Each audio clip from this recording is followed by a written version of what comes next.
Alô, amantes do terror, começando mais um Arquivo T com... Comigo, Kiki Sayuri e Marcos Júnior. Mas calma, antes de tudo, vamos conhecer quem dirigiu e produziu o filme? Roda a vinheta!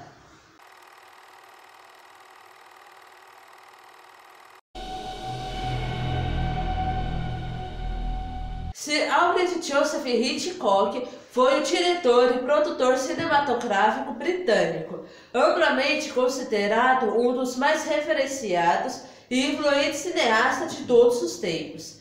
Hitchcock foi eleito pelo The Telegraph o maior diretor da história da Grã-Bretanha e pela Entertainment Weekly o maior do cinema mundial. Conhecido como mestre do suspense, dirigiu 53 longas-metragens ao longo de 6 décadas de carreira, tornando-se também famoso por conta de diversas entrevistas, das frequentes aparições em seus filmes e da apresentação do programa Alfred Hitchcock Presents, de 1955 a 1965.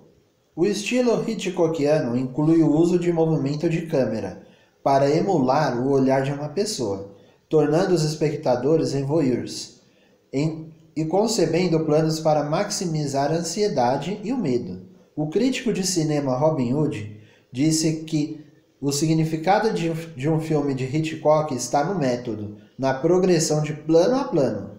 Um filme de Hitchcock é um organismo com o todo manifestando-se em cada detalhe e cada detalhe estando ligado ao todo. Até 1960, Hitchcock havia dirigido 4 filmes, recorrentemente classificados entre os melhores de todos os tempos.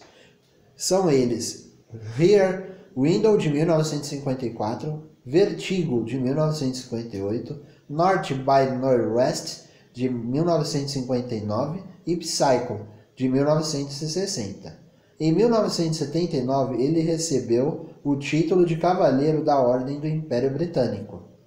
Em 2002, Hitchcock foi eleito o segundo maior diretor da história do cinema, no consenso entre os críticos e os diretores pesquisados pela Sight e Sound e o British Film Institute, atrás apenas de Orson Welles, e uma pesquisa do site The Shot Pictures o situa como o cineasta mais aclamado de todos os tempos. E aí, você sabe de qual filme estamos falando? No Arquivo T de hoje, vamos falar sobre o filme Psicose, de 1968. Vamos conhecer um pouco mais sobre a sua história? Roda a vinheta!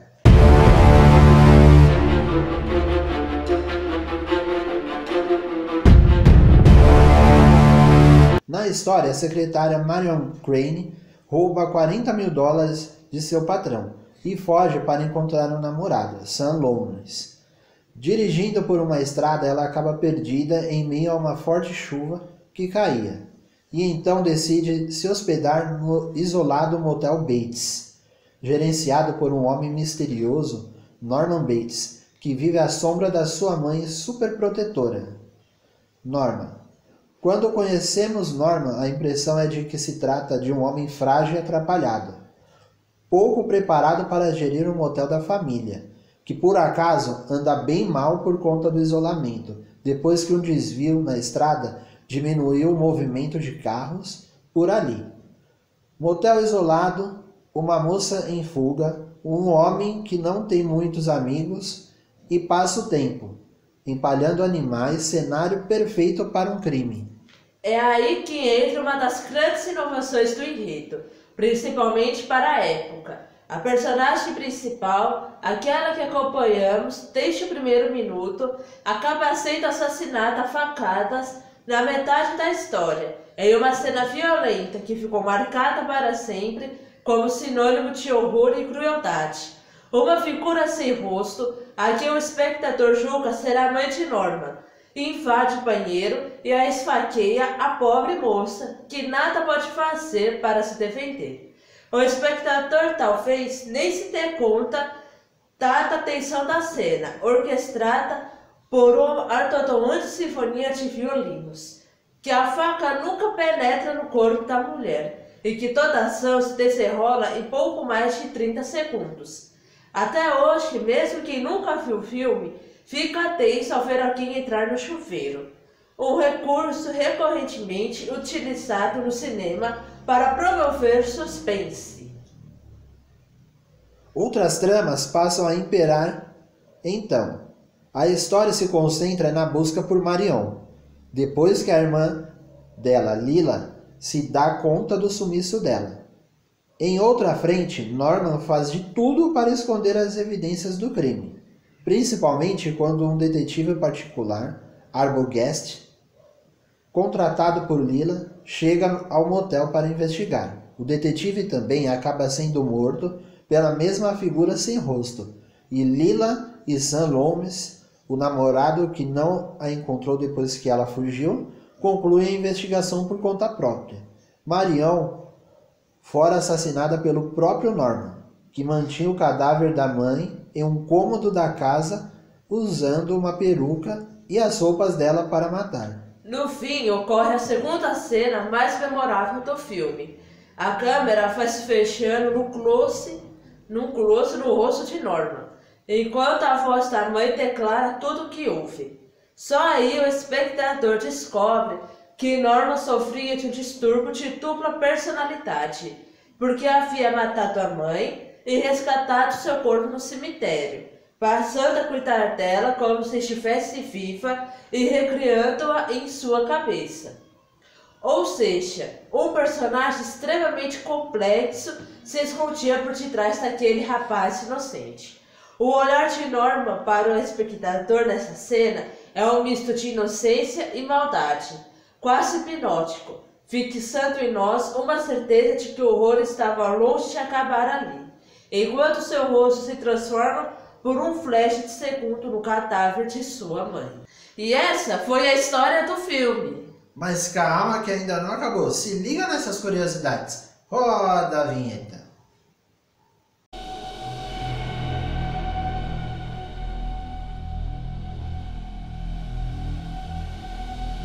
O filme foi lançado dia 1 de novembro de 1961.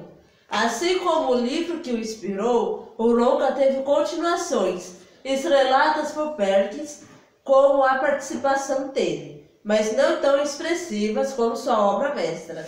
Houve também uma adaptação de 1998, reproduzida 4:4, mas sem cor, do diretor Gus Van Sant, Gênio Indomável, e com o Vincent Vaughn no papel do psicopata, além, é claro, da série iniciada em 2003, Bates Motel, com também ator que faz o Bom Doutor, que conta as origens do assassino.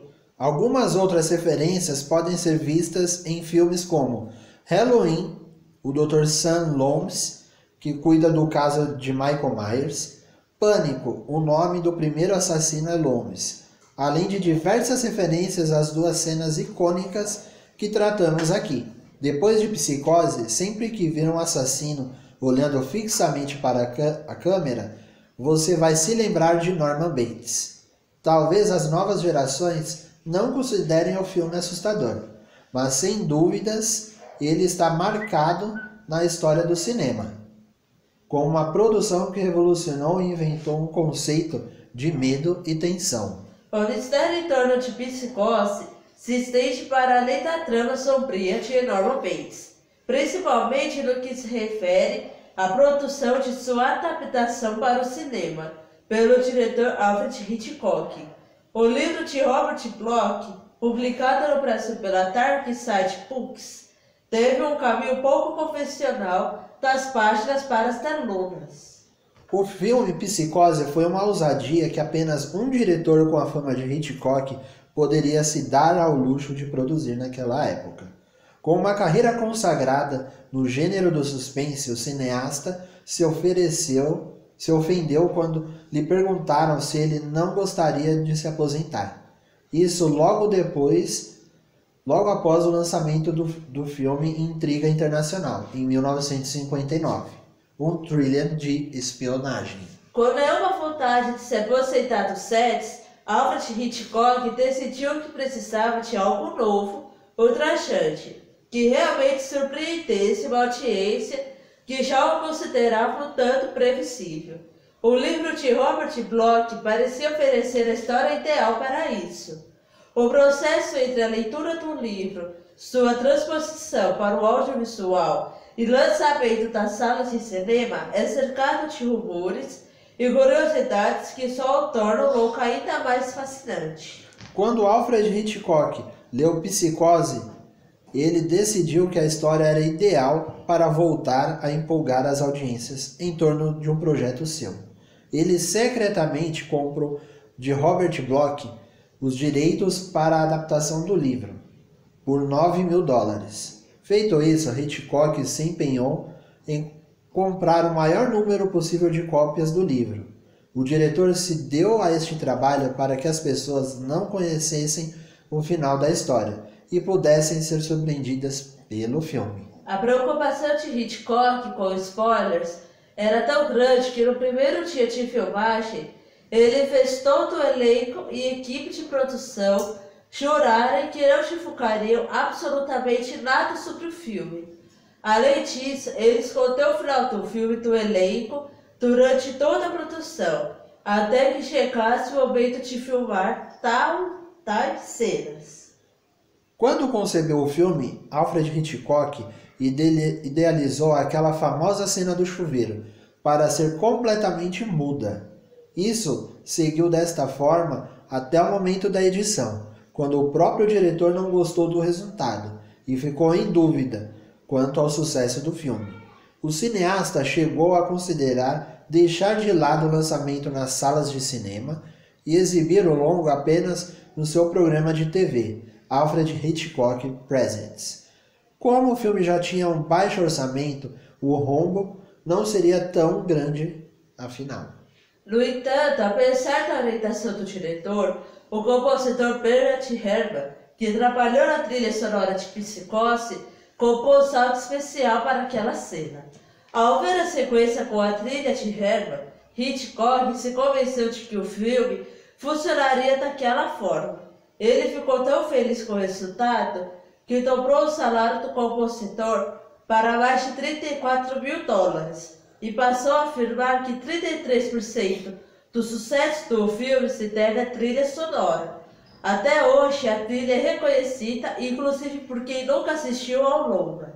Em 1960, já havia tecnologia para que Psicose fosse um filme colorido. No entanto, a escolha da fotografia em preto e branco foi intencional. Um dos motivos seria o vermelho do sangue da cena do chuveiro. Poderia ser chocante demais para as audiências naquela época. O preto e branco suavizaria um pouco isso. Outro motivo era o orçamento. Com pouco mais de $800.000 para fazer o filme, o uso da tecnologia de cores se tornaria muito caro e inviável para a produção. O próprio Hitchcock tinha aberto mão de seu salário de $250.000 para que o projeto saísse do papel. Para garantir que o público assistisse ao filme do início ao fim, Hitchcock orientou que os cinemas não deixassem pessoas entrarem atrasadas nas sessões. Cada sala de exibição de Psicose tinha um display de papelão do diretor apontando para o relógio e dizendo: o gerente desse cinema foi instruído sobre risco de morte a não permitir a entrada de qualquer pessoa após o início do filme. Qualquer tentativa ilegítima de entrar por portas laterais, saídas de incêndio ou dutos de ventilação serão coibidas à força. O objetivo desta medida extraordinária é, claro, lhe ajudar a aproveitar mais Psicose, Alfred Hitchcock. Além disso, para garantir que as pessoas que já estavam na sala não dessem uma saída antes do filme começar, o estúdio providenciou uma gravação que tocava o Fouer dos cinemas. trilha contava com uma música ambiente que era ocasionalmente interrompida por uma voz dizendo: faltam 10 minutos para começar Psicose. 5 minutos para começar Psicose. E assim por diante. Depois de anos trabalhando com o estúdio, Psicose se tornaria a última produção de Hitchcock com a Paramount Pictures. Para reduzir os custos do projeto e evitar a interferência dos executivos, ele filmou Louca nos estúdios da Universal, local em que era feito o Alfred Hitchcock Presents, e onde ele já tinha instalado o seu escritório. Mais tarde, a Universal conseguiria os direitos de distribuição de Psicose, mesmo com a logo da Paramount ainda aparecendo. A repercussão de Psicose não foi apenas sucesso e reconhecimento, pelo menos não instantaneamente. É importante lembrar que ainda se tratava de um filme extremamente violento para os padrões da época, principalmente nos grandes circuitos de cinema. Hitchcock recebeu inúmeras cartas de pessoas ultrajadas com o filme, inclusive de um pai que disse: após assistir a Psicose, sua filha se recusava a entrar no banho.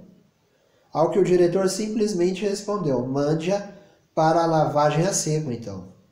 Mas uma das mais curiosas retaliações veio de ninguém menos que Walt Disney. Ele proibiu Alfred Hitchcock de entrar no parque da Disney porque ele havia feito aquele filme detestável, Psicose. E o arquivo de hoje tá chegando ao final, mas se liga aí nessa dica, é te arrepiar. Roda a vinheta.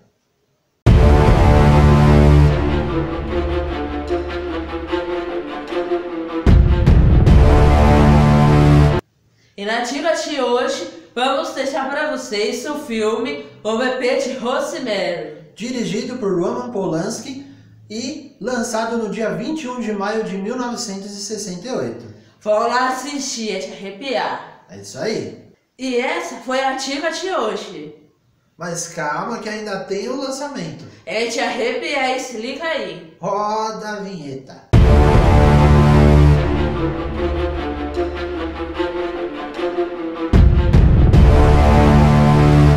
E no lançamento de hoje, eu vou deixar aqui pra vocês o filme Um Lugar Silencioso, parte 2. Quem já viu a parte 1 sabe como que esse filme é puro terror, hein? É isso aí. Dirigido por John Krasinski, lançado esse ano, dia 10 de junho. E esse foi o arquivo de hoje, mas não se esqueça, hein? Curta, compartilha, se inscreva no canal, ative o sininho para receber as notificações, deixa seu like e o seu comentário aqui embaixo pra gente. E não esqueça, hein? Segue a gente lá nas nossas redes sociais que vai estar passando aqui embaixo, hein? Tem muitas novidades pra vocês, hein? Vai seguindo lá. E não se esqueçam, o terror mora aqui no Arquivo D.